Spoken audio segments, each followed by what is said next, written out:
Hi guys, what's up? It's Kaylani here. Who do you think makes better investors? Men or women? Most people would probably say men. Wall Street is dominated by men.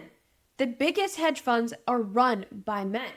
And finance YouTube is mostly men. So here's my question. If men dominate the financial world, why do study after study show that women generate better returns? And the craziest part, it has nothing to do with intelligence and everything to do with behavior. Researchers have spent decades studying how men and women invest, and the results are surprisingly consistent. In 2021, Fidelity analyzed more than 5 million customer accounts over a 10-year period, and the results are surprising. Women outperformed men by 0.4% per year. Now, I know what you're thinking. 0.4% doesn't sound like much, but investing is one of the very few places in life where a tiny advantage compounds into a massive difference over time. And here's where things get interesting. If women are supposedly better investors than men, then why is Wall Street, hedge funds, and trading desks dominated by men? Because the answer isn't as simple as we think. First, we need to separate investing from trading. The Fidelity study wasn't analyzing hedge fund managers trying to scalp the S&P 500 every morning. It was analyzing people building wealth over decades. And when it comes to long-term investing, women seem to have a small but meaningful edge. But why?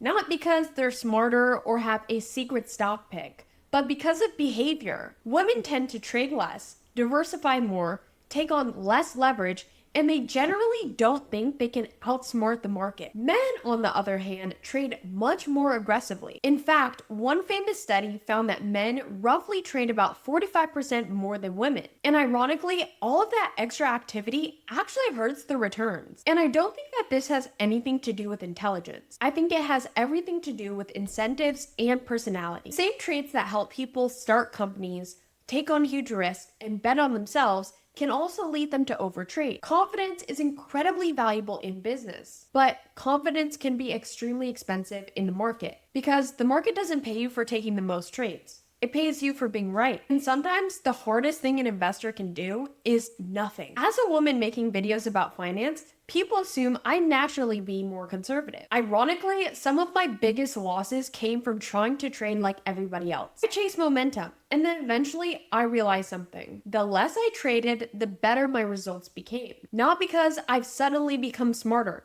but because I stopped confusing activity with progress. Now, let me be clear. This doesn't mean women are automatically better investors than men.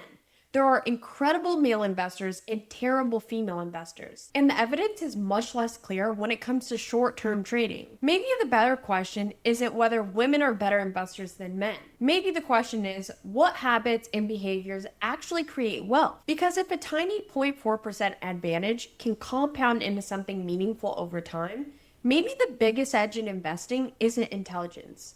Maybe it's patience. Maybe it's humility.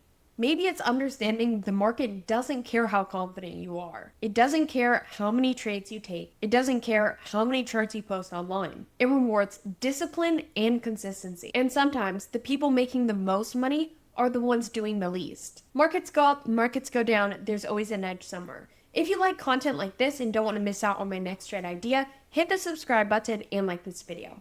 Bye.